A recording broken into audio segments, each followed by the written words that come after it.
Okay friends, here we go. We're going to do our line plot problem first today because those are quite challenging in my opinion. Let's begin by just taking a look at our different fractions and see which ones either already have a common denominator. For example, I can see 4/4, that's the same as 1 whole, and 3/4. Those are like good to go. Don't have to convert those. Then we have 6/3, which I can visually represent by just drawing a whole bunch of thirds and then highlighting 6 of them and see how much that gives me. So when I'm done highlighting my 6/3, I can see that 6/3 is equivalent to 1 whole and 2 wholes.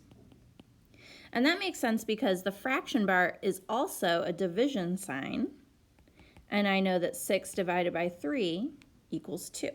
So that makes sense. Next we have 1 2/5 and 1/2. And these we are going to have to convert to common denominators along with the fourths. Okay, so now looking for our least common multiple, we need a least common multiple for 4, 5, and 2. The way to find a least common multiple is simply to skip count by your number and then locate the smallest multiple that's on both lists.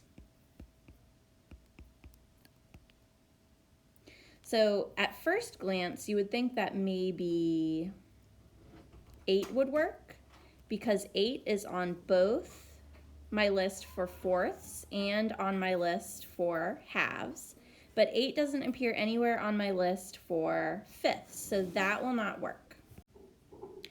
Now, since I know multiples of 5 are pretty easy, let's see, where is that going to get me for my halves?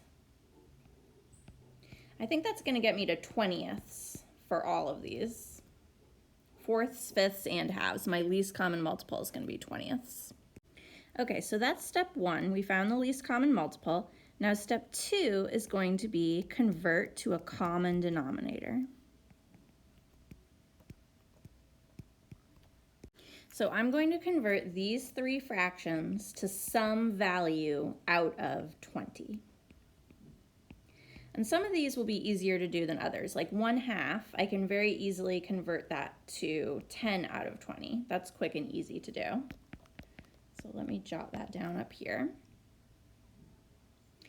Okay, now 3/4, that will be pretty easy to do because I can multiply my 4 times 5 to get 20. Whatever I do to the denominator, I must do the same thing to the numerator, and 3 times 5 is 15.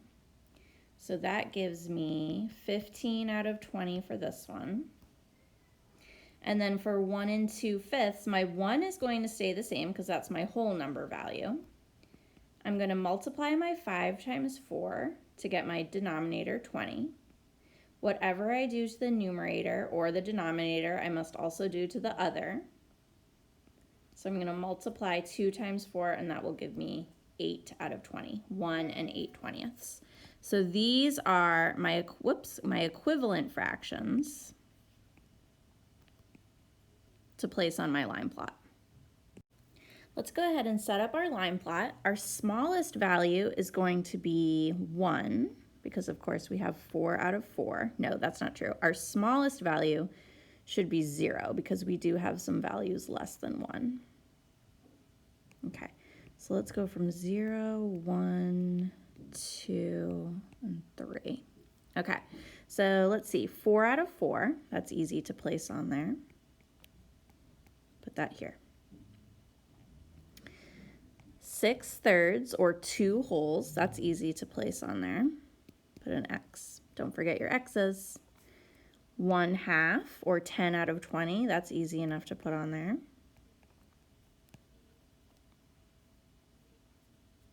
That leaves me with 3/4, which I'm going to put right here,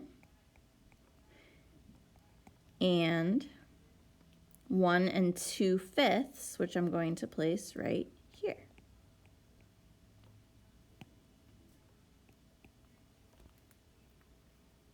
Now notice that on my line plot, I did not record the common denominators. I just put them in their original form, 1/2, 3/4, 4/4, 1 2/5.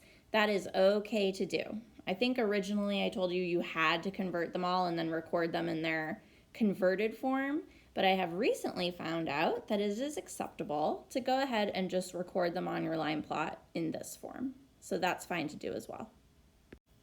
Okay, now we're going to find an equivalent fraction for 4 out of 13. So here I have my 1 whole already divided into 13 equal pieces, and I'm going to go ahead and shade in 4 of them. So that's my 4 out of 13. And then in order to find my equivalent fractions,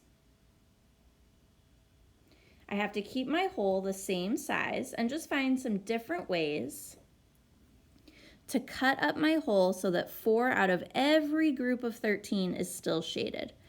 And there can be, of course, more than one group of 13. So here I have divided my whole into 2 groups of 13 for a total of 26, and I have 8 of the pieces shaded. I could also divide my whole into 3 groups of 13, and now instead of 13 equal pieces or 26 equal pieces, I have 39 equal pieces and 12 of them are shaded. So those are 2 different equivalent fractions for 4 out of 13. Next, we're going to do some rounding practice. We haven't gone over these in a couple days, so let's go ahead and work on these. We're going to round 12 and 531 thousandths to the nearest 10th place first. Step 1 is locate the digit in the 10ths place, which in this case is a 5. And the next door neighbor is going to help us determine how to round it.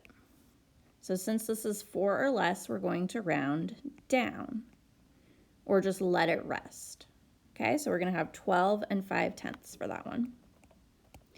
Next, we're going to round 12 and 531 thousandths to the nearest ones place, or the nearest whole number. So this is the digit in the ones place. The next door neighbor is going to help us round. 5 or more go up a floor, so for this one we will round up to 13. And then last we're going to round to the tens place, so we will round 12 and 531 thousandths to the nearest 10. Highlight the digit in the tens place. Next door neighbor is 4 or less, let it rest. So this one will just round to 10.